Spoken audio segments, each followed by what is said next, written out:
नमस्कार दोस्तों।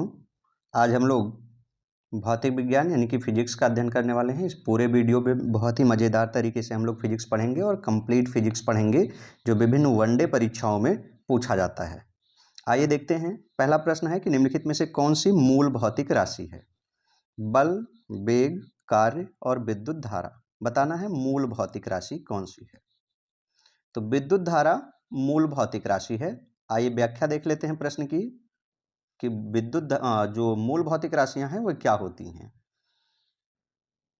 तो लंबाई, द्रव्यमान, समय, तापमान है, विद्युत धारा है, ज्योति तीव्रता है और पदार्थ का परिमाण। ये 7 मूल भौतिक राशियां हैं। मूल भौतिक राशियों के मात्रक जो होते हैं वे एक दूसरे से पूरी तरह स्वतंत्र होते हैं। इसका मतलब है कि जो मूल भौतिक राशियां हैं इनके मात्रक को बदला नहीं जा सकता, किसी दूसरे में चेंज नहीं किया जा सकता है। ये पूरी तरह से स्वतंत्र होते हैं। अगला है कि शक्ति का मात्रक क्या है। शक्ति का मात्रक क्या है? वोल्ट, वाट, न्यूट्रॉन या हर्ट्ज। तो जिसके पास शक्ति होगी वही दूसरे की वाट लगा सकता है, यानी शक्ति का मात्रक क्या है? तो वाट होगा शक्ति का मात्रक। व्याख्या देख लेते हैं। तो शक्ति या विद्युत शक्ति वह है जिस पर कोई कार्य किया जाता है या ऊर्जा संचारित होती है। शक्ति का एसआई मात्रक वाट होता है जो जूल प्रति सेकंड के बराबर होता है। ठीक है, आगे देखते हैं हम। बल का मात्रक क्या है? बल का मात्रक क्या है? फैराडे, फर्मी, न्यूट्रॉन या रदरफोर्ड। यहाँ न्यूट्रॉन नहीं होगा, न्यूटन होगा। सही कर लीजिएगा, न्यूटन होगा, टाइपिंग मिस्टेक हो गया है। तो बल का मात्रक क्या है? तो बल का मात्रक होगा क्या? न्यूटन। बल का मात्रक क्या होगा? न्यूटन होगा। व्याख्या देख लेते हैं कि बल के कुछ अन्य मात्रक कौन कौन से हैं और किस में मापा जाता है। तो बल का जो एसआई मात्रक है वो न्यूटन है, या क्या है? किलोग्राम मीटर प्रति सेकेंड स्क्वायर। ये महत्वपूर्ण है, इसे ध्यान रखिएगा कि बल का एसआई में मात्रक होता है न्यूटन या किलोग्राम मीटर प्रति सेकेंड स्क्वायर। बल बराबर होता है द्रव्यमान गुणे त्वरण, यानी कि m इंटू ए, एफ बराबर एम ए। ये न्यूटन का फार्मूला भी था। और बल एक कैसी राशि है? तो बल एक सदिश राशि है। तो बल के बारे में हम इतनी बातें जान लेंगे कि बल के मात्रक क्या क्या हैं और ये एक कैसी राशि है। अगला प्रश्न है कि कार्य का मात्रक क्या है? जूल, वाट, न्यूट्रॉन या डाइन। कार्य का मात्रक क्या है? तो कार्य का मात्रक हो जाएगा जूल। कार्य का मात्रक जूल हो जाएगा। हम व्याख्या देख लेते हैं। तो कार्य एक अदिश राशि है। पहली बात आती है कि कार्य कैसी राशि है? तो कार्य एक अदिश राशि है। अब इसका मात्रक क्या होता है? न्यूटन मीटर होता है। इसे कहा क्या जाता है? जूल भी कहा जाता है। और जूल जो है वो ऊर्जा का भी मात्रक होता है, यानी जो जूल है वो कार्य का भी मात्रक होता है, ऊर्जा का भी मात्रक होता है। इसके अलावा कार्य एक अदिश राशि है और कार्य का मात्रक न्यूटन मीटर भी होता है और जूल भी होता है। ध्यान रखना है। आगे है कि आवृत्ति को किस में मापा जाता है? हर्ट्ज में, वाट में, रेडियन में या मीटर प्रति सेकंड में। आवृत्ति को किस में मापा जाता है? हर्ट्ज में, वाट में, रेडियन में या मीटर प्रति सेकंड में। तो आवृत्ति का मात्रक हर्ट्ज होता है। इसे कैपिटल एच और स्मॉल जेड से दिखाते हैं। आवृत्ति को किस में मापते हैं? तो हर्ट्ज में मापते हैं। व्याख्या देख लेते हैं इसकी। तो आवृत्ति का जो एसआई मात्रक होता है वो क्या है? हर्ट्ज है। एक सामान्य मनुष्य 20 हर्ट्ज से लेकर के 20,000 हर्ट्ज की आवृत्ति वाली ध्वनि को सुन सकता है। यानी सामान्य मनुष्य के सुनने की क्षमता कितनी होती है? तो 20 आवृत्ति से 20,000 आवृत्ति की ध्वनि को वो सुन सकता है, कोई भी मनुष्य। आगे देखते हैं। चालक की विद्युत प्रतिरोधकता की इकाई क्या होगी? चालक की विद्युत प्रतिरोधकता की इकाई क्या है? फराद, फराद मत या इसको फैरड भी कहीं कहीं लिखते हैं। यूपी पीसीएस में 2021 में प्रश्न पूछा गया तो इसमें फराद लिखा गया था, तो वहीं से प्रश्न हमने लिया है। तो चालक की विद्युत प्रतिरोधकता की इकाई क्या है? फराद या फैरड, वोल्ट या ओम या एम्पियर। विद्युत प्रतिरोधकता की इकाई क्या है? तो विद्युत प्रतिरोधकता की इकाई ओम प्रति मीटर होता है। ये आप ध्यान रखिएगा कि चालक की जो विद्युत प्रतिरोधकता होती है उसकी इकाई या मात्रक क्या होता है? ओम प्रति मीटर होता है। तो विकल्प सी सही हो जाएगा। विकल्प सी आप सही कर लेंगे। बाकी कौन किसके मात्रक हैं, तो आइए हम व्याख्या देख लेते हैं। कह रहा है कि विद्युत प्रतिरोधकता का जो एसआई मात्रक है वो ओम मीटर होता है। विद्युत धारिता का मात्रक फैरड होता है, यानी जो विद्युत धारिता है उसकी मात्रक फैरड है। विद्युत विभवांतर का मात्रक वोल्ट होता है। विद्युत धारा का मात्रक एम्पियर होता है और विद्युत प्रतिरोध का मात्रक क्या होता है, तो ओम होता है। ये जो विद्युत से संबंधित 4-5 कंफ्यूजन है, इनको दूर करने की कोशिश करिए। विद्युत प्रतिरोधकता मात्रक क्या कहेंगे, ओम मीटर। विद्युत धारिता मात्रक क्या कहेंगे, फैरड। विद्युत विभवांतर क्या कहेंगे, वोल्ट कहेंगे। विद्युत धारा एम्पियर कहेंगे और विद्युत प्रतिरोध तो ओम होता है इसका मात्रक। तो इस तरह से विद्युत से संबंधित जो प्रश्न आते हैं मात्रक में, उनमें कंफ्यूजन ना रहे, इसे एक साथ हम देखेंगे। अगला है कि लेंस की क्षमता को किसमें मापा जाता है। किसी लेंस की क्षमता को किसमें मापा जाता है, पास्कल में, जूल में, क्यूरी में या डायोप्टर में। तो लेंस की क्षमता को हम डायोप्टर में मापते हैं। लेंस लगवाने के लिए आप डॉक्टर के पास जाते हैं तो याद रखिए किसमें मापा जाता है, डायोप्टर में मापा जाता है। इसे किससे दिखाते हैं, तो शॉर्टकट में इसे हम कैपिटल डी से दिखाते हैं। लेंस की क्षमता को डायोप्टर में मापा जाता है, ये ध्यान रखना है। व्याख्या क्या है, तो व्याख्या कह रहा है कि लेंस की क्षमता को हम डायोप्टर में मापते हैं, जबकि ऊष्मा को हम जूल में मापते हैं। रेडियो एक्टिव पदार्थ की सक्रियता को हम बेकुरल में मापते हैं। ये 2024 में आरओ में पूछा गया था, वहां पर क्यूरी दिया हुआ था। रेडियो एक्टिव पदार्थ की सक्रियता को किस में मापते हैं, बेकुरल में मापते हैं। क्यूरी पहले मापा जाता था, ध्यान रखना है कि रेडियो एक्टिव पदार्थ की जो सक्रियता है, एक्टिविटी है, वो पहले क्यूरी में मापा जाता था, अब बेकुरल में मापा जाता है। और द्रव के दाब पास्कल, द्रव के दाब का मात्रक क्या है, तो पास्कल है। पास्कल ने द्रव के दाब का नियम भी दिया था, आपने पढ़ा होगा। आगे हम देखेंगे ओम मीटर किसका मात्रक है, ओम मीटर आगे हम पढ़ चुके हैं। ओम मीटर किसका मात्रक है, प्रतिरोध का, चालकत्व का, प्रतिरोधकता का या आवेश का। ओम मीटर किसका मात्रक है, तो ओम मीटर प्रतिरोध का मात्रक है। आइए हम देख लेते हैं। अगला प्रश्न है, अच्छा इसकी व्याख्या हम ऊपर कर चुके हैं कि ओम मीटर किसका मात्रक है, तो ओम मीटर जो है वो प्रतिरोध का मात्रक है। अगला है कि प्रकाश वर्ष किसकी इकाई है, यानी कि प्रकाश वर्ष से क्या मापा जाता है, दूरी, समय, आयु या प्रकाश की तीव्रता। तो प्रकाश वर्ष से दूरी मापी जाती है। एक वर्ष में प्रकाश जितनी दूरी तय करता है उसी को हम एक प्रकाश वर्ष कहते हैं, यानी प्रकाश द्वारा एक वर्ष में चली गई दूरी को हम एक प्रकाश वर्ष कहते हैं। व्याख्या देख लीजिए। व्याख्या कह रहा है कि प्रकाश द्वारा एक वर्ष में तय की गई दूरी को एक प्रकाश वर्ष कहा जाता है। एक प्रकाश वर्ष कितने मीटर के बराबर होता है, तो 9.46 गुणे 10 के पावर 15, 9.46 गुणे 10 के पावर 15 मीटर होता है एक प्रकाश वर्ष बराबर। तो ये डाटा जो है ये रेलवे वगैरह के लिए महत्वपूर्ण है, उन्हें इसे ध्यान में रखना है। बाकी जो परीक्षाएं हैं वहां पे तो कॉन्सेप्ट पूछा जाता है, तो आप कॉन्सेप्ट से तैयारी करिए। अगला है कि पारसेक किसका मात्रक है, दूरी का, समय का, चुंबकीय बल की या प्रकाश के चमक की। पारसेक से क्या मापा जाता है, तो पारसेक से दूरी मापी जाती है। किसकी, तो जो खगोलीय दूरी है, दो तारों के बीच की दूरी या दो ग्रहों के बीच की जो दूरी होती है वो पारसेक से मापी जाती है। ये ध्यान में हमें रखना है। पारसेक क्या है, एक बड़ी मापन की इकाई है, दूरी की बड़ी इकाई है। आइए देखते हैं। कह रहा है कि प्रकाश का प्रयोग लंबी खगोलीय दूरी को मापने में किया जाता है। एक पारसेक बराबर होता है 3.5085 गुणे 10 के पावर 16 मीटर। ये पूछा गया है, ध्यान रखिएगा। एक पारसेक बराबर 3.5085 गुणे 10 के पावर 16 मीटर। एक प्रकाश वर्ष बराबर होता है 9.46 10 के पावर 15 मीटर। अब अगर हम एक पारसेक को प्रकाश वर्ष में कन्वर्ट करें तो एक पारसेक बराबर हो जाएगा 3.262 प्रकाश वर्ष।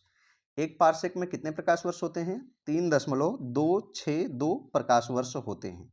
ये जो डाटा है ये रेलवे में लोको पायलट है और अन्य जो परीक्षा हैं उनके लिए बहुत महत्वपूर्ण है, वहां पर ज्यादा पूछा जाता रहता है। जीडी की परीक्षाएं हैं वहां पर ज्यादा पूछा जाता रहता है, बाकी कॉन्सेप्ट महत्वपूर्ण है।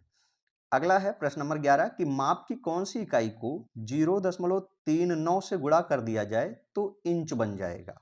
बहुत बढ़िया प्रश्न है कि मापन की कौन सी इकाई है जिसको अगर हम 0.39 से गुणा कर दें तो वो इंच बन जाएगा।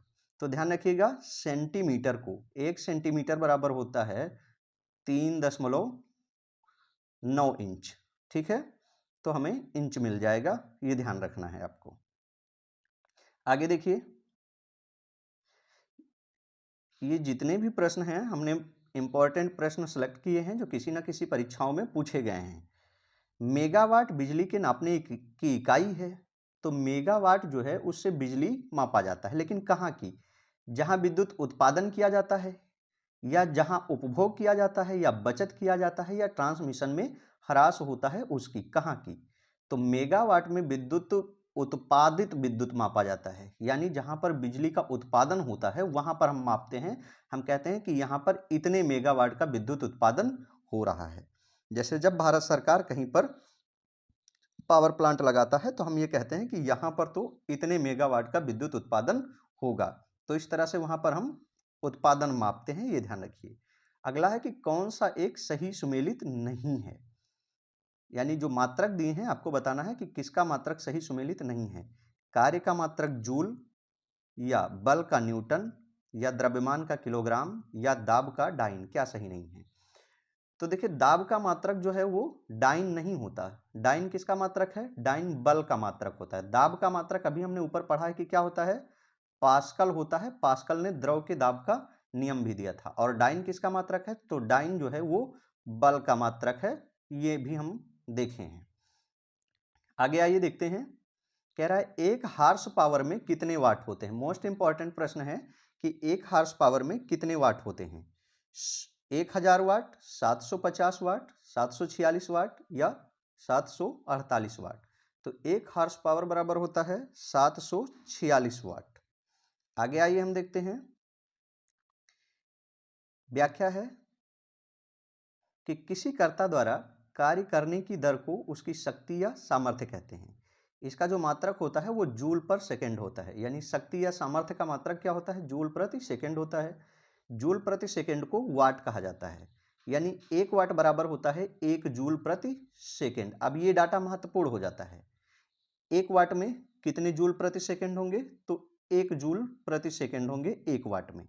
तो इस तरह से जो ये डाटा है दिया हुआ है ये महत्वपूर्ण है, इन्हें हमें इकट्ठा करके रखना है। अगला है कि निम्नलिखित में से कौन सा सुमेलित नहीं है। फिर से यहाँ हमने हर टाइप के प्रश्न लिए हैं, किसी भी पेपर में जो पूछा गया है पूरे के पूरे प्रश्न को हमने उठा लिया है। तो आप परीक्षा से पहले इसको रिवीजन अगर करेंगे तो आपको किताब पढ़ने की जरूरत नहीं रहेगी, सारे प्रश्न आपके यहीं से हो जाएंगे। कौन सा सुमेलित नहीं है? नाट जो है वो जहाज की चाल को मापता है। नाटिकल मील जो है वो नौ संचालन में प्रयुक्त दूरी को मापता है। एंगस्ट्रम प्रकाश के वेवलेंथ या तरंग दैर्ध्य को मापता है। तरंग दैर्ध्य को मापता है। या प्रकाश वर्ष समय मापने की इकाई है। तो अभी हमने ध्यान दिया है ऊपर कि जो प्रकाश वर्ष है वो समय नहीं बल्कि क्या मापता है? डिस्टेंस, दूरी मापने की इकाई है। हमने पढ़ा है कि एक वर्ष में जितनी दूरी प्रकाश तय करता है उसी को हम एक लाइट ईयर कहते हैं, एक प्रकाश वर्ष कहते हैं, यही हमने पढ़ा है। आगे हम देखते हैं, कह रहा है कि निम्नलिखित में से किस राशि का मात्रक नहीं है। कौन सी ऐसी राशि है जिसका कोई मात्रक नहीं है? प्रतिबल का, बल का, विकृति का, या दाब का, किसका कोई मात्रक नहीं होता? तो विकृति का मात्रक नहीं होता है, ये इंपॉर्टेंट है, इसको स्टार करके रखिएगा। ये प्रश्न ज्यादा महत्वपूर्ण है कि किसका मात्रक नहीं है, तो विकृति का मात्रक नहीं होता है। आगे आइए हम देखते हैं, प्रश्न 17 है कि तेल का एक बैरल निम्न में से लगभग कितना होता है। तेल के एक बैरल में लगभग कितना लीटर आता है? आपको बता दें कि जब भारत सरकार विदेशों से तेल मंगाता है, जैसे हम लोग सऊदी अरब या अन्य किसी देश से तेल मंगाते हैं, तो हम लोग बैरल के हिसाब से उसको मंगाते हैं। सरकार कितना मंगाती है? बैरल के हिसाब से मंगाती है। अब आपको बताना है कि एक बैरल में कितने लीटर आता है। तो 159 लीटर आता है, 159 लीटर आता है। एक बैरल बराबर कितना होता है? 159 लीटर होता है। लंबाई की न्यूनतम इकाई क्या है, यानी लंबाई की सबसे छोटी इकाई क्या है? एंगस्ट्रम, या माइक्रोन, या नैनोमीटर, या फर्मीमीटर। लंबाई की सबसे छोटी इकाई तो लंबाई की न्यूनतम इकाई क्या है? तो आइए देखते हैं। एक एंगस्ट्रम बराबर होता है 10 के पावर माइनस 10 मीटर। माइक्रोन को जब हम लिखते हैं तो लिखते हैं 10 के पावर माइनस 6 मीटर। नैनोमीटर को जब हम लिखते हैं तो 10 के पावर माइनस 9 मीटर। और फर्मी कितना होता है? तो 10 के पावर माइनस 15 मीटर होता है। ये मीटर में इनके परिवर्तन है, ये आप स्क्रीनशॉट ले लीजिएगा। एक एंगस्ट्रम में कितना? 10 के पावर माइनस 10 मीटर। एक माइक्रोन में 10 के पावर माइनस 6 मीटर। एक नैनोमीटर बराबर 10 के पावर माइनस 9 मीटर। एक फर्मी मीटर बराबर कितना होता है? तो 10 के पावर माइनस 15 मीटर होता है। अब यहाँ कह रहा है न्यूनतम इकाई क्या है? तो ये ध्यान दीजिए कि जब किसी संख्या के ऊपर माइनस लगा होता है, जब किसी संख्या के साथ में माइनस लगा होता है, तो वो संख्या जितनी बड़ी दिखाई देती है उतनी छोटी होती है। जैसे अगर कहीं लिखा है -1 और कहीं लिखा है -500, तो जो 500 है ये छोटा माना जाएगा और जो 1 है ये बड़ा माना जाएगा। तो इस हिसाब से अगर हम देखें तो फर्मी मीटर पे -15 लगा है, बाकी एक पे 9, एक पे 6, एक पे 10। तो इस तरह से सबसे छोटी जो मानी जाएगी वो क्या मानी जाएगी? फर्मी मीटर मानी जाएगी। अब अगर इसी विकल्प में कह देता सबसे बड़ी क्या है, तो इसमें सबसे छोटा घात जिस पे लगा हुआ है माइक्रोन, 10 के पावर माइनस 6, ये सबसे बड़ी मात्रक मानी जाएगी। ये ध्यान हमें रखना है। यानी कि ध्यान ये रखना है कि जब कभी ऋणात्मक चिन्ह आ जाता है, नेगेटिव मार्किंग आती है, तो जो संख्या जितनी बड़ी लिखी होती है उसकी वैल्यू उतनी कम हो जाती है। आगे आइए देखते हैं। तो आगे है कि क्यूसेक में क्या मापा जाता है? क्यूसेक में क्या मापा जाता है? जल की शुद्धता, या जल की गहराई, या जल का बहाव, या जल की मात्रा। क्यूसेक में क्या मापा जाता है? तो क्यूसेक में जल का बहाव मापा जाता है। क्या मापा जाएगा? जल का बहाव जो है इसे क्यूसेक में मापा जाता है। जैसे जब पानी बह रहा होता है या बांध से पानी छोड़ा जाता है तो हम ये देखते हैं कि कितने क्यूसेक पानी छोड़ा गया है। अक्सर बाढ़ के महीनों में जो है ये बातें बार बार न्यूज़पेपर में आती रहती हैं, तो वहाँ से भी ये बातें हमें सीखनी चाहिए कि क्यूसेक में जो जल का बहाव है उसे मापा जाता है। आगे आइए देखते हैं। कह रहा है कि निम्नलिखित में से कौन सा एक वायुमंडल के ओजोन परत की मोटाई मापने वाली इकाई है? इसमें जितने भी मात्रक से संबंधित प्रश्न हैं वे सारे हमने ले लिए हैं। इसके अलावा जो जितने भी महत्वपूर्ण चैप्टर हैं, महत्वपूर्ण प्रश्न बने हैं और कहीं ना कहीं पूछे गए हैं, उन सबको हमने ले लिया है। ये भाग 1 है। भाग 2 में बाकी के जो होंगे वे भी लाए जाएंगे। कह रहा है कौन सा एक वायुमंडल के ओजोन परत की मोटाई मापती है? तो ओजोन परत की मोटाई को किस में मापते हैं? डॉप्सन में मापा जाता है। ओजोन परत की मोटाई किस में मापते हैं? डॉप्सन में मापा जाता है। अब ओजोन परत किस मंडल में स्थित है? तो ओजोन परत स्थित है समताप मंडल में। किस में स्थित है? समताप मंडल में स्थित है। अब ओजोन परत करता क्या है? तो ओजोन परत जो यूवी लाइट है, अल्ट्रावायलेट या पराबैंगनी लाइट है, इसमें रोकता है किसको? सी टाइप को रोकता है। दरअसल जो यूवी लाइट होती हैं, पराबैंगनी किरणें 3 प्रकार की होती हैं, ए, बी और सी। तो ये रोकता किसको है?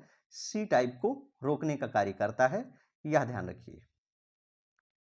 आगे आइए देखते हैं। तो अन्य महत्वपूर्ण मात्रक जो प्रश्न में नहीं है, डायरेक्ट लिख लिए गए हैं, इन्हें आप चाहें तो स्क्रीनशॉट ले लेंगे।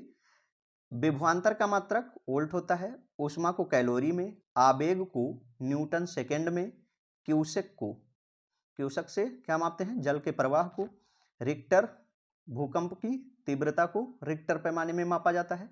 इसके अलावा एक पैमाना होता है मार्केली पैमाना, वह भी भूकंप से संबंधित है। दोनों ध्यान रखिए, रिक्टर पैमाना और मार्केली पैमाना, इन दोनों से भूकंप की तीव्रता को मापते हैं।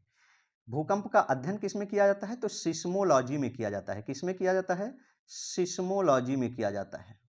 अब भूकंप की तीव्रता को नोट कहाँ किया जाता है? तो सिस्मोग्राफ में किया जाता है। कहाँ किया जाता है? तो सिस्मोग्राफ में किया जाता है। यह भी ध्यान रखना है। अब है कि बाइट, बाइट किसकी इकाई है? तो बाइट जो है वो कंप्यूटर की इकाई है। बाइट किसकी इकाई है? कंप्यूटर की इकाई है। यानी कंप्यूटर को हम बाइट में मापते हैं। बाइट, फिर आगे चल करके किलोबाइट, मेगाबाइट, इस तरह से ये बनता जाता है, जिसको आप केबी, एमबी, जीबी इस तरह से लिखते हैं। ठीक है। आगे हम देखते हैं कुछ अन्य मात्रक हैं। कह रहा है मापक यंत्र और उनके पैमाने। कुछ मापक यंत्र हैं और उनसे क्या मापते हैं? तो अल्टीमीटर से वायुयान की ऊंचाई मापी जाती है। अब इधर ये जितने भी हैं ये बहुत महत्वपूर्ण हैं। अगर आपको वो प्रश्न आता है तो आप वीडियो को तेज करके स्पीड बढ़ा करके देख लीजिए। अल्टीमीटर से वायुयान की ऊंचाई मापते हैं। एनीमोमीटर वायु के वेग को मापता है। बैरोमीटर वायुमंडलीय दाबमापी बैरोमीटर। अच्छा, बैरोमीटर की ही सहायता से जो है हम ज्ञात करते हैं कि आंधी तूफान आने वाला है या कैसा है। बैरोमीटर का जो पाठ्यांक है इसमें पारा भरा जाता है। बैरोमीटर में क्या भरा जाता है? तो ज्यादातर पारा भरा जाता है। ये पूछ लेता रहता है, इसको ध्यान रखना है कि क्या भरा जाता है, तो मरकरी भरा जाता है, Hg। क्रोनोमीटर तो समय को एकदम शुद्धता से मापने का जो कार्य करता है वो क्रोनोमीटर है। जब रॉकेट वगैरह लॉन्च करना होता है या कोई सैटेलाइट लॉन्च करना होता है तो उसको इस सामान्य घड़ी पर नहीं मापा जाता बल्कि क्रोनोमीटर पे मापा जाता है, क्योंकि वहां एक एक माइक्रो सेकेंड का महत्व होता है। अगला है क्रायोमीटर। क्रायोमीटर क्या होता है? तो अति निम्न ताप को मापने के लिए, यानी कि बहुत ही कम तापमान हो उसको मापने के लिए किसका प्रयोग करते हैं? क्रायोमीटर का प्रयोग करते हैं। अगला है क्रिस्कोग्राफ। क्रिस्कोग्राफ से क्या मापते हैं? तो पौधों की वृद्धि को क्रिस्कोग्राफ से मापा जाता है। फिर अगला है कोलेरीमीटर। कोलेरीमीटर से क्या मापते हैं? तो रंग की तीव्रता को मापते हैं कोलेरीमीटर से। यानी कोई रंग कितना चटक है, कितना दूर से दिखाई दे रहा है, तो उस रंग को हम मापने के लिए किसका प्रयोग करते हैं? कोलेरीमीटर। इसको आप कलर से याद रखिएगा, कलर से कोलेरी। कैथेटोमीटर। कैथोटोमीटर से क्या मापते हैं? और जो है ऊंचाई मापते हैं, ऊर्ध्वाधर ऊंचाई। ये धरातल है तो इससे ऊपर कोई कितना है, तो इसको अगर हमें मापना होगा, वर्टिकल हाइट मापनी होगी, तो हम किससे मापेंगे? कैथेटोमीटर से मापते हैं। इंडोस्कोप। इंडोस्कोप स्कोप का प्रयोग कहाँ करते हैं? तो आंतरिक अंग का निरीक्षण करने के लिए। शरीर के भीतर किसी अंग में कोई खराबी आ गई है या क्या दिक्कत आ रहा है, तो डॉक्टर उसके लिए आपको इंडोस्कोपी करने के लिए कहते हैं। ठीक है, तो इंडोस्कोपी से आपको याद रखिएगा कि शरीर के भीतर की जांच की जाती है। ठीक है, अगला है फैदोमीटर। फैदोमीटर सागर की गहराई को मापा जाता है। फैदोमीटर से क्या? सागर की गहराई को मापा जाता है। इसको कहीं कहीं फैदम लिखा जाता है। क्या लिखा जाता है? फैदम भी लिखा जाता है। तो दोनों से सागर की गहराई को ही मापा जाता है। अगला है ग्रेविमीटर। ग्रेविमीटर से क्या मापा जाता है? तो गुरुत्वीय त्वरण को मापा जाता है ग्रेविमीटर के द्वारा। आगे आइए देखते हैं, कह रहा है हाइड्रोमीटर। तो हाइड्रोमीटर से द्रव का घनत्व मापा जाता है। हाइड्रोमीटर से क्या मापा जाएगा? द्रव का घनत्व मापा जाता है। हाइग्रोमीटर। हाइग्रोमीटर से वायुमंडल की सापेक्षिक आर्द्रता मापी जाती है। अब यहां ध्यान आपको रखना है, हाइड्रोमीटर और हाइग्रोमीटर दोनों में कंफ्यूजन आता है कि कैसे पहचानेंगे। तो यहां ध्यान दीजिए, जो हाइड्रोमीटर है उससे द्रव का घनत्व मापा जाता है, लेकिन जो हाइग्रोमीटर है उससे वायुमंडल की सापेक्षिक आर्द्रता मापी जाती है। देखिए यहाँ ग्रो में देखिए नीचे की ओर रा लगा है, और यहाँ आर्द्रता में देखिए, दा में देखिए नीचे की ओर रा लगा हुआ है। ठीक है ना, जबकि हाइड्रो में ऐसा नहीं लगा हुआ है, न द्रव के घनत्व में लगा है। तो उसमें गा में नीचे रा लगा रहेगा, इसमें दा में नीचे रा लगा रहेगा। हाइग्रोमीटर से द्रव का घनत्व और हाइग्रोमीटर से आर्द्रता मापी जाएगी। अगला है काइमोग्राफ। काइमोग्राफ से क्या मापा जाता है? तो शारीरिक गतिविधियों को मापा जाता है काइमोग्राफ के द्वारा। शारीरिक गतिविधियों का मतलब यह हुआ कि आपका फेफड़ा काम कर रहा है, हृदय काम कर रहा है, मांसपेशियां संकुचित हो रही हैं, नहीं हो रही हैं, इनको हम काइमोग्राफ से मापते हैं। अगला है लैक्टोमीटर। लैक्टोमीटर से क्या? आपेक्षिक घनत्व मापते हैं। किसका? दूध का आपेक्षिक घनत्व मापा जाता है लैक्टोमीटर से। मैनोमीटर। मैनोमीटर से क्या मापते हैं? तो गैस का दाब मापा जाता है। किससे? मैनोमीटर से गैस का दाब मापा जाता है। आगे है नेफोस्कोप। अब नेफोस्कोप से क्या मापते हैं? नेफोस्कोप बादल की ऊंचाई को मापा जाता है नेफोस्कोप से। ध्यान दीजिए, नेफोस्कोप से क्या मापते हैं? तो बादल की ऊंचाई को नेफोस्कोप से मापते हैं। पायरोमीटर उच्च तापमान को मापा जाता है पायरोमीटर से। यहीं पर पूछा जाता है पायरोहीलियोमीटर। पायरोहीलियोमीटर, तो जहां हीलियो शब्द लग जाता है वो सूर्य से संबंधित होता है। ध्यान रखिएगा, हीलियो शब्द अगर लगता है तो वो सूर्य से संबंधित है। तो पायरोमीटर उच्च तापमान को, लेकिन अगर पूछ ले पायरोहीलियोमीटर तो सूर्य के तापमान को मापने के लिए पायरोहीलियोमीटर का प्रयोग किया जाता है। अगला है विंडवेन। तो विंडवेन से क्या मापते हैं? पवन की दिशा, यानी कि हवा जो है वो किस ओर से आ रही है और किस ओर जा रही है, इसको हम बिंडवेन से मापते हैं। अगला है लक्स मीटर। लक्स मीटर किससे मापते हैं? लक्स मीटर से क्या मापते हैं? तो प्रकाश की तीव्रता को मापते हैं। अभी रंग की तीव्रता को किससे मापा गया था?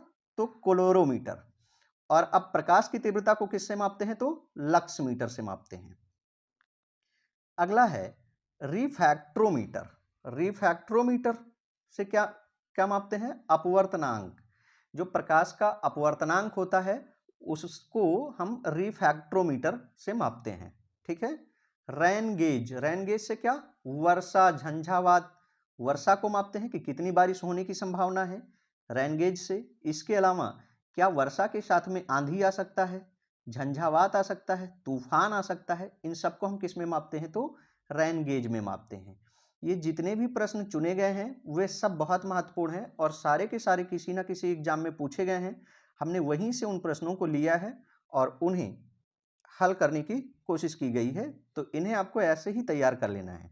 निम्नलिखित में से कौन सी राशि सदिश नहीं है? जो प्रश्न आपको लगता है आपको आता है तो उसे आप स्किप करके आगे बढ़ते जाएंगे, या फिर वीडियो को आप थोड़ा बढ़ा लेंगे और फिर तेजी से आप देख लेंगे। निम्नलिखित में से कौन सी राशि सदिश नहीं है? विस्थापन, वेग, बल और आयतन। अब सदिश राशि नहीं है, आपको बताना है। तो यहाँ पे जो आयतन है वो सदिश राशि नहीं होगी। अब हम एक बार व्याख्या देखेंगे। जब नए तरीके का प्रश्न मिलता है तो हम पहले उसके व्याख्या को जरूर देखते हैं। तो कह रहा है कि वे राशियां जिनको व्यक्त करने के लिए परिमाण और दिशा दोनों की जरूरत होती है उन्हें सदिश राशि कहते हैं।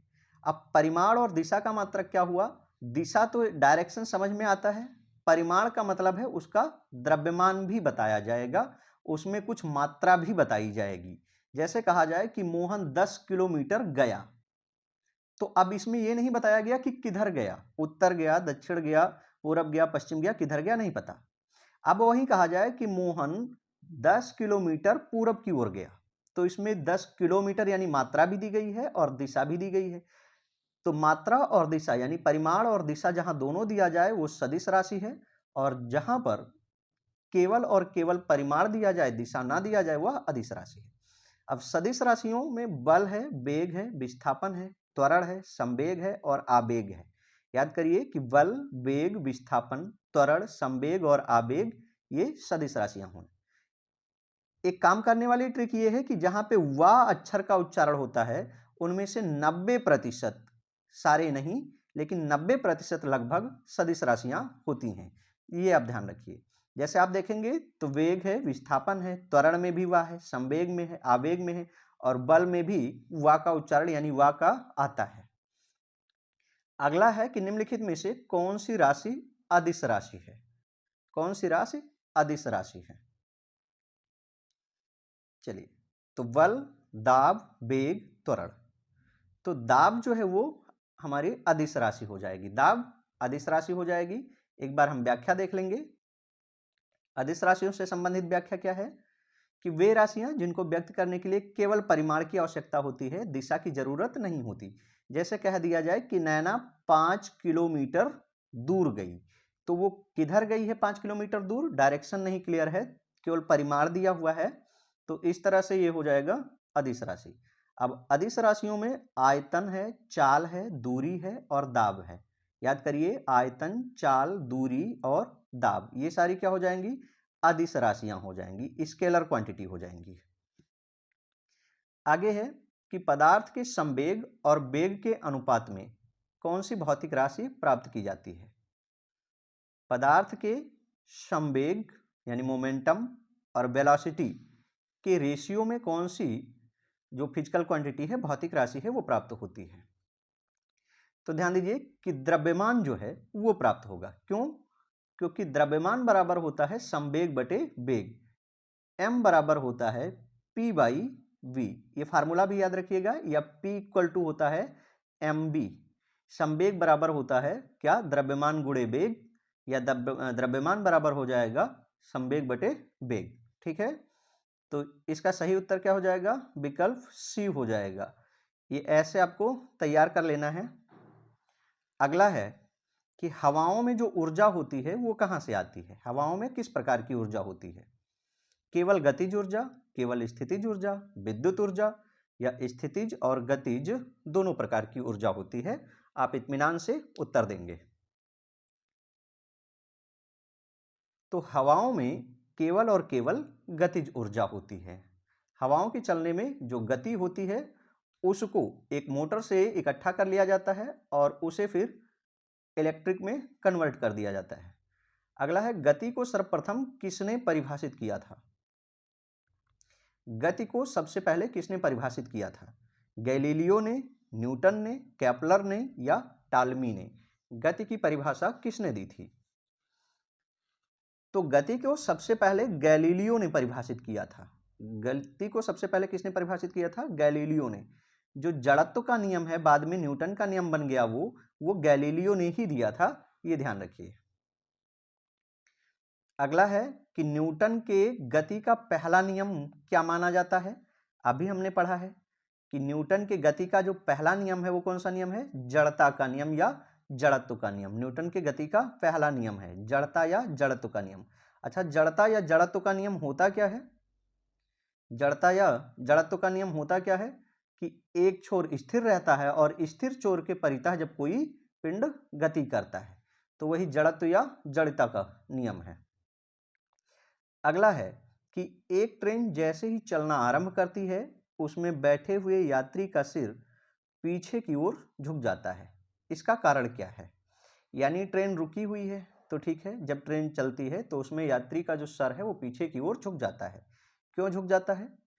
स्थिरता का जड़त्व होता है या गति का जड़त्व होता है या जड़त्व आघूर्ण होता है या द्रव्यमान संरक्षण होता है? क्यों झुक जाता है? तो उसमें जो होता है वो स्थिरता का जड़त्व होता है। यानी वो बैठा हुआ था तो स्थिर था, अचानक से ट्रेन चल दी है तो उसमें कौन से आ जाएगा? स्थिरता का जड़त्व हो जाएगा। अगला है, कोरियोलिस बल किस कारण होता है? एक विशिष्ट प्रकार का बल लगता है कोरियोलिस बल। इसी कोरियोलिस बल के कारण हवाएं चलती हैं। जब आप कहते हैं कि पुरवाई चल रहा है या पछियाव चल रहा है तो ये जो हवाएं चलती हैं वो विशिष्टता किसके कारण? कोरियोलिस बल के कारण चलती हैं। तो आपको बताना है ये जो कोरियोलिस बल है ये किस कारण से लगता है? सौर प्रणाली यानी सूरज के निकलने की वजह से या पृथ्वी के घूमने की वजह से या पृथ्वी के आंतरिक भाग में ऐसी कोई चीज है या कोलोराडो की खाड़ी धारा, इसकी वजह से। तो कोरियोलिस बल मुख्यतः पृथ्वी के घूर्णन पर आधारित है। ये बातें आप याद रखिए कि पृथ्वी के घूमने से कोरियोलिस बल उत्पन्न होता है और इसी कारण यानी कोरियोलिस बल और पृथ्वी के घूमने के कारण महासागरीय धाराएं उत्पन्न हो जाती हैं। क्या उत्पन्न होती हैं? तो महासागरीय धाराएं उत्पन्न होती हैं, पवनें चलती हैं यानी कि हवाएं चलती हैं जिनको आप पूर्वा हवाएं, पछुआ हवाएं आदि कहते हैं। अगला है कि वॉशिंग मशीन का कार्य सिद्धांत क्या है? यानी वॉशिंग मशीन जो है वो किस सिद्धांत पर कार्य करती है? अपकेंद्रण, अपोहन, विसरण या उत्क्रम परासरण? तो वॉशिंग मशीन जो है वो अपकेंद्रण पर कार्य करती है, अपकेंद्रीय बल कार्य करता है। वॉशिंग मशीन में अपकेंद्रीय बल कार्य करता है। मथने के पश्चात दूध से क्रीम अलग हो जाने का कारण क्या है? जब हम दूध को मथते हैं गर्म करके तो उससे क्रीम अलग हो जाता है, ऐसा किस बल के कारण? गुरुत्वाकर्षण बल, ससंजक बल, अपकेंद्रीय बल या कोई नहीं? तो जब हम मथते हैं तो दूध से क्रीम अलग हो जाता है, इसके पीछे है अपकेंद्रीय बल। दो प्रकार के बल हैं, अपकेंद्रीय बल और अभिकेंद्रीय बल। तो अपकेंद्रीय बल से दूध से क्रीम का अलग होना, वॉशिंग मशीन का कार्य करना, ये सब अपकेंद्रीय बल पर आधारित है। जबकि अभिकेंद्रीय बल की अगर बात की जाए तो जो ग्रह घूमते रहते हैं, ग्रहों के चारों तरफ उपग्रह घूमते रहते हैं, ये सब अभिकेंद्रीय बल के कारण होता है। ध्यान रखिए कि जब हम कोई सैटेलाइट छोड़ते हैं तो वह पृथ्वी की कक्षा में चक्कर लगाता है, किसके कारण? तो वहां पर होता है अभिकेंद्रीय बल, सेंट्रीपिटल फोर्स। अगला यहां नेक्स्ट चैप्टर 3 है गुरुत्वाकर्षण से संबंधित। कह रहा है कि गुरुत्वाकर्षण का सिद्धांत किसने दिया था? न्यूटन ने, चार्ल्स बेबेज ने, आइजैक न्यूटन ने या जॉन एडम्स ने? अब ये प्रश्न वैसे तो बड़ा आसान हो जाता, लेकिन अगर इसको आप देखिए तो रेलवे का ये प्रश्न है, इसमें न्यूटन दो टाइप दिए गए, चार्ल्स न्यूटन और आइजैक न्यूटन। तो भैया गुरुत्वाकर्षण का जो सिद्धांत दिया था वो आइजैक न्यूटन ने दिया था, चार्ल्स न्यूटन कोई वैज्ञानिक नहीं थे। आइजैक न्यूटन ने दिया था। और ये जो चार्ल्स बेबेज हैं ये तो कंप्यूटर से संबंधित हैं। अगला प्रश्न है कि प्राचीन समय में न्यूटन से पूर्व गुरुत्वाकर्षण का सिद्धांत किसने दे दिया था? यानी प्राचीन काल में ही न्यूटन के जन्म से पहले किसने गुरुत्वाकर्षण का नियम दे दिया था? तो वे थे ब्रह्मगुप्त। ब्रह्मगुप्त ने ही कहा था कि पृथ्वी के भीतर एक ऐसी शक्ति है जिससे वह प्रत्येक वस्तुओं को अपनी ओर खींचती है। ठीक है, इसे ब्रह्मगुप्त ने दिया था। अगला है कि अंतरिक्ष यात्री निर्वात में सीधे खड़े नहीं रह सकते हैं, क्यों? निर्वात क्या होता है? ऐसी जगह जहां पर हवा ना हो। तो अंतरिक्ष यात्री निर्वात में सीधे खड़े नहीं रह सकते हैं, क्योंकि क्या कारण है कि गुरुत्व नहीं होता, या वायुमंडल में श्यान बल नहीं होता, या वायु ऊपर की ओर लगने लगती है, या वायुमंडलीय दबाव कम हो जाता है, इसलिए वे सीधे खड़े नहीं रह सकते। तो गुरुत्व नहीं होता, अंतरिक्ष यात्री सीधे नहीं खड़े रह सकते क्योंकि गुरुत्वाकर्षण बल वहां पर होता है, बस गुरुत्वीय बल वहां पर कार्य उतना नहीं कर रहा होता है जितना पृथ्वी पर कार्य करता है। या ये समझ लीजिए कि चंद्रमा का जो गुरुत्वाकर्षण बल है वो पृथ्वी का 1/6 भाग हो जाता है, यानी कि अत्यधिक कम हो जाता है। ठीक है, जब कोई वस्तु ऊपर से गिराई जाती है तो उसके भार पर क्या प्रभाव पड़ेगा? मान लीजिए किसी छत से या किसी पेड़ के ऊपर से कोई वस्तु गिराई जाए तो उसका भार क्या होगा? शून्य हो जाएगा, या परिवर्तनशील होगा, या अपरिवर्तित रहेगा, या ये सभी गलत है, कुछ और होगा। अब यहां समझने वाली दो बातें हैं। समझने वाली दो बात क्या है कि व्हेन एयर इज प्रेजेंट यानी कि हवा है, और when air is not present यानी कि हवा नहीं है। अगर कह दिया जाए कि निर्वात में गिराई गई, और अगर कह दिया गया कि हवा के सापेक्ष गिराई गई, या हवा चल रही है तब गिराई गई, दो अलग अलग बातें हैं। इसमें ऐसा कुछ नहीं कहा गया है। कहा गया है कि जब कोई वस्तु ऊपर से गिराई जाती है तो उसका भार क्या होगा। तो भाई ऐसी स्थिति में यहां पर यह मान के चलो कि सामान्य रूप में प्रश्न कह रहा है कि हवा नहीं है, तो वहां पर उसका भार नहीं बदलेगा। ठीक है, जब कोई वस्तु ऊपर से गिराई जाती है तो उसका भार अपरिवर्तित रह जाता है। आइए एक बार हम व्याख्या देख लेते हैं। कह रहा है कि किसी वस्तु को ऊपर से गिराने पर उसके भार में परिवर्तन नहीं होगा। क्यों? क्योंकि उसका द्रव्यमान और लगने वाला गुरुत्वीय त्वरण नहीं बदलता। रीजन भी जानते रहिए कि जब किसी वस्तु को हम ऊपर से गिराते हैं तो उसके भार में परिवर्तन नहीं होगा। क्यों? क्योंकि द्रव्यमान और गुरुत्वीय त्वरण नहीं बदलता। अब ये कब तक नहीं बदलेंगे? अगर वायु का प्रतिरोध ना हो तो, यानी कि व्हेन एयर इज नॉट, अगर वहां पर हवा नहीं है। ठीक है, और अगर हवा के सापेक्ष गिराई जाती है तो जिसका भार ज्यादा होगा, जिसका द्रव्यमान ज्यादा होगा वो पहले गिरेगी, और जिसका द्रव्यमान कम है वो बाद में गिरेगी। यानी अगर आपसे कह दिया जाए कि एक लकड़ी का गेंद और एक लोहे का गेंद दोनों हवा के सापेक्ष गिराए जाते हैं पृथ्वी पर,